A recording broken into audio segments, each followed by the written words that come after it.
And as we talk about the future of legalization and dispensaries, could you maybe walk us through what you've coined to be Patterson's pillars? Sure. So the Patterson pillars are three areas of what I call public safety, patient access, and commerce.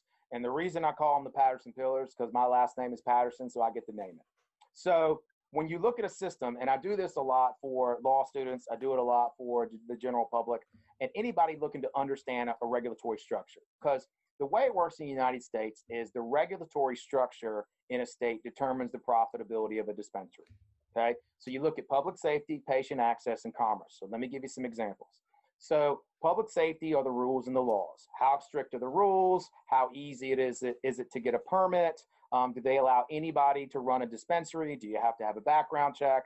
Patient consumer access. How many stores are allowed? Do you have too many? Do you have too little? How difficult is it to get a medical cannabis prescription or recommendation from a physician? And then commerce. Can these stores make money? Is the tax rate way too high? Do you have too many stores in one area? Do you have too less stores in one area? Do you allow for home delivery? These are the questions that come up. And so let me give you some examples of systems that, in my opinion, do not work. And so the number one goal with the three pillars is to find what I call as a Goldilocks zone.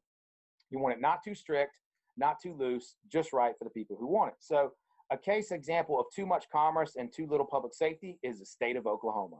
Gotta love Oklahoma, but let me tell you what Oklahoma did. And I was out there.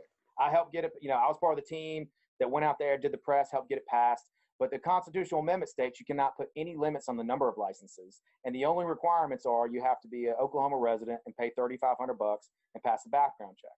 Well, now we have about 10,000 licensed cannabis businesses in the state of Oklahoma, and there's only 4 million people.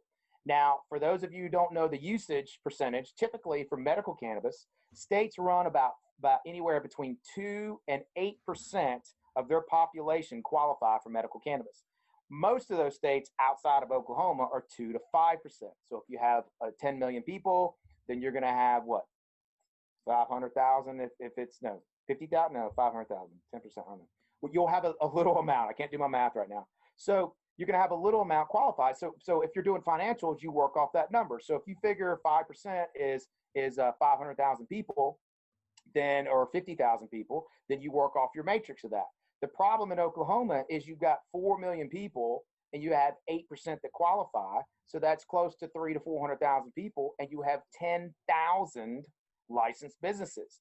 To put that in perspective, the state I live in Florida, we have 22 million people, and we only have 22 licensed entities for cannabis. Wow. So it's drastically different per state. And then you get into a state like a good state with balance is the state of Pennsylvania. So the way this Pennsylvania did it, they have 25 licenses for grower processors. So you have to grow it and you have to process it. And then they allowed for 50 dispensary licenses. Now with each dispensary license, you can have 3 stores. So let's make it simple. 150 stores, 25 grower processor licenses. Now they're one of the fastest growing states from start to now, meaning they passed in 2016. Usually I tell people when a state passes, like South Dakota just passed, they won't have product for 2 years. So it's just going to happen. First year. So let me ask you a question. So you're saying that like states like Pennsylvania got a group of people together and they figured out that those were the numbers that they want to give out. Well, it's a great question. So the way they did it is they studied all the legal language and the laws from all the other states that passed. And so everybody on the East Coast always says, we don't want to be California. They always use you in a bad way. Okay. So no offense. So what they did is they took Washington, they took New York, they took New Jersey, they took Florida, and because Florida had just passed. And so they tried to take the best of the states. And what they came up with was what I feel is a Goldilocks zone, because you have enough access now. So you can drive, there's a store typically within 20 miles of your house, no matter where you are in the state. And so that way, and then they started in April of 2016, it passed, and they had stores open and product on the shelves by January 2018. So in less than 2 years, they did the entire system. And they had no lawsuits when they announced the winning licenses. And so if you don't follow the space, typically when they announce the awards of licenses, there's usually lawsuits for people who lost. So that's just the way it is. Florida had been, and we've been in a lawsuit, not us personally, but in the state for 3 years on licenses here that still hasn't gotten resolved. So it's because there's a lot of money to be made, and there's not many licenses to be had. So finding that Goldilocks zone is difficult. What we see on the East Coast is typically we're having grower processor licenses and then separate dispensary licenses. So if anybody wonders financially where the money's in the grow and the money's in the processing.